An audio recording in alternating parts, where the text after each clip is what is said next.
ፍልስጤማውያን በአገሩ ላይ ገዢዎች በነበሩ ዘመን ሳምሶም እስራኤላውያንን ለ20 ዓመት መራ። አንድ ቀን ሳምሶም የፍልስጤማውያንን ከተማ ወደ ሆነችው ወደ ጋዛ ሄደ። እዚያም አንዲት አመንዝራ ሴት አግኝቶ ከእሷ ጋር ለማደር ወደ ቤቷ ገባ። የጋዛ ሰዎችም ሳምሶምን በዚያ መኖሩን ሰምተው ያንን ቦታ በመክበብ በከተማይቱ በር ሌሊቱ ሙሉ ሲጠብቁ አደሩ። ሲነጋም ጠብቀን እንገድለዋለን ብለው በማሰብ ሌሊቱ ሙሉ ጸጥ አሉ። ነገር ግን ሳምሶም ከሴቲቱ ጋር ተኝቶ የቆየው እስከ እኩለ ሌሊት ብቻ ነበር። ከዚያም በኋላ ከመኝታው ተነሳ። የከተማይቱንም ቅጽር በር፣ ሁለቱን ምሰሶዎች፣ መቆለፊያዎቹን ሁሉ ፈነቃቀለው። ያንን ሁሉ በትከሻው ተሸክሞ ከኬብሮን ፊት ለፊት እስካለው እስከ ኮረብታው ድረስ ወሰደው።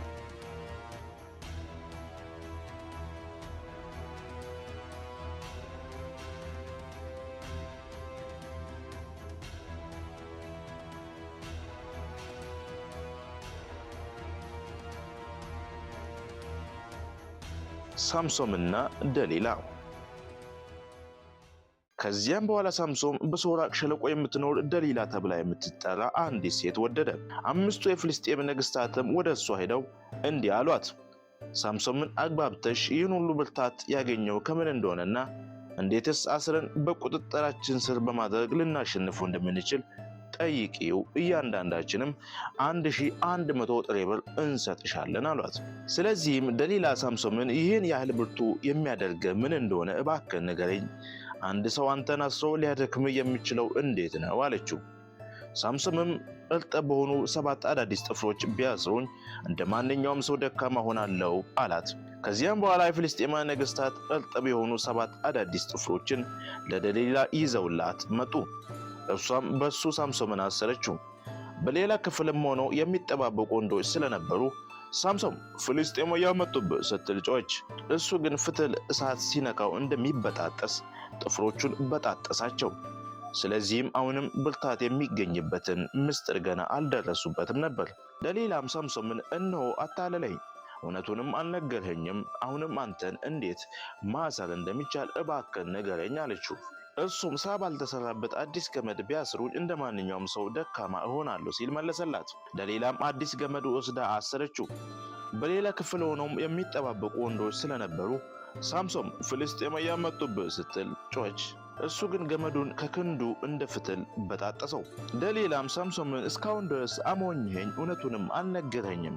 አሁንም አንተን እንዴት ማሰር እንደሚቻል እባክህ ንገረኝ አለችው። እሱም የራሴን ጠጉር 7ቱን ቁንዳላዎች ከደርጋ ብትጎነጉኚው፣ በችካልም ብትሸክዪው እንደ ማንኛውም ሰው ደካማ እሆናለሁ አላት። ከዚያም በኋላ ደሊላ ሳምሶምን እየደባበሰች እንቅልፍ እንዲወስዱ አደረገች። የራሱንም ጠጉር 7ቱን ቁንዳላዎች ከደርጋ ጎንጉና በችካል ቸከለችው። ከዚያም በኋላ ሳምሶምን ፍልስጤማውያን መጡብህ ብላ ጮኸች። እሱ ግን ከእንቅልፍ ነቅቶ ጸጉሩን ከችካሉና ከድሩ ጋር ነቀለው።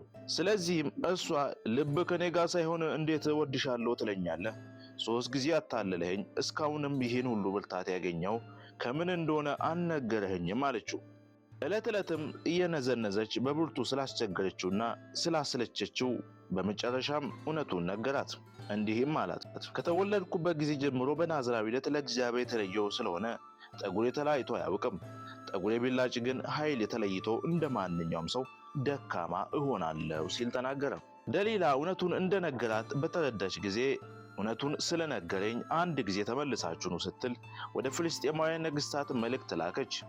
እነሱም ገንዘቡን ይዘው መጡ። ደሊላም ሳምሶምን በጭኗ ላይ አጋድማ እየደባበሰች እንቅልፍ እንዲወስዱ አደረገች። አንድ ሰውም ጠርታ 7ቱን የጠጉር ቁንዳላዎች እንዲላጭ አደረገች። ኃይሉም ከሱ ተለይቶ ስለነበረ በማዋረድ ታስጨንቆ ነበር። ከዚያም በኋላ ሳምሶም ፍልስጤማውያን መጡብህ አለችው። እርሱም ከእንቅልፉ ነቅቶ እንደ ወትሮ በጣጥሼ እሄዳለሁ ብሎ አሰበ።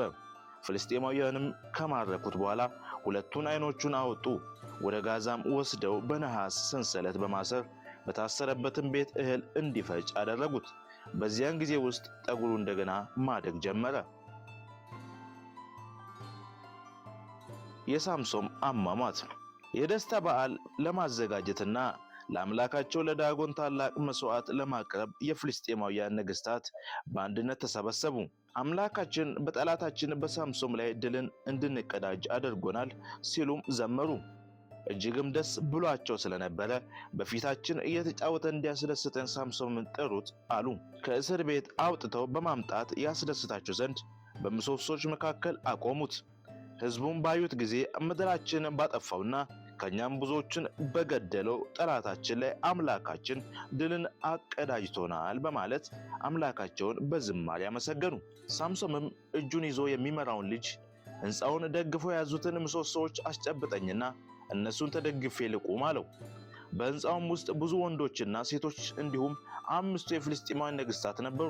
በጣራውም ላይ ሆነው ሳምሶንን ሲያጫውታቸው የሚመለከቱ 3000 ወንዶችና ሴቶች እንዲሁም 5 የፍልስጤማውያን ነገሥታት ነበሩ። ከዚያም በኋላ ሳምሶን ልዑል እግዚአብሔር ሆይ እባክህን አስበኝ፣ አምላኬ ሆይ እባክህን አንድ ጊዜ ኃይሌን መልስልኝና ፍልስጤማውያን ዓይኖቼን ስላወጡ አንድ ጊዜ ብቻ እንድበቀላቸው አድርገኝ ብሎ ጸለየ። ስለዚህም ሳምሶን ሕንፃውን ደግፎ የያዙትን ሁለቱን መካከለኛ ምሰሶች ጨበጠ። በአንድ እጁም አንዱን ምሰሶ በሌላ እጁም ሌላውን ምሰሶ ከያዘ በኋላ ሕይወቴ ከፍልስጤማውያን ጋር ትለፍ ብሎ ጮኸ። በሙሉ ኃይሉም በገፋቸው ጊዜ ሕንፃውን በ5ቱ ነገሥታትና እዚያ ባሉ ሁሉ ላይ ተደረመሰ። ሳምሶንም በሕይወቱ ሳለ ከገደላቸው ይልቅ በሞተበት ጊዜ የገደላቸው በዙ። ወንድሞቹና የቀሩ ቤተሰቦች ሁሉ ሬሳውን ለማግኘት መጡ። ወስደውም በጾዓርና በሽታኦል መካከል በሚገኘው በአባቱ በማኑሄ መቃብር ቀበሩት። ያ ታላቅ የነበረው ሰው በአንዲት ሴት ተታለለ። ያ ሁሉ ሰው ይንቀጠቀጥለት የነበረ ያ 1000 ሰራዊት በአንድ መንጋጋ የገደለ ያ ለእግዚአብሔር የተለየ ናዝራዊ በአንዲት ሴት ተታለለ፣ ተዋረደም፣ ዳግምም ላይመለስ እስከ ወዲያኛው ሄደ። ውድ ተመልካቾቻችን ከዚህ ታሪክ ብዙ እንደተማራችሁ ተስፋ አደርጋለሁ። እግዚአብሔር የሰጣችሁን ታላቅ ነገር ሰይጣን እንዴት ወስዶት ይሁን? እንዴትስ አታለላችሁ? ከዚህ ታሪክ ብዙ የሚመሳሰል ታሪክ ያላችሁ ትጠፋላችሁ ብዬ አላስብም። ሐሳባችሁን በኮሜንት ሴክሽን ላይ አስፍሩልኝ። ላይክ እና ሰብስክራይብ ማድረጋችሁ እንዳይረሳ። ቸር ቆዩልኝ።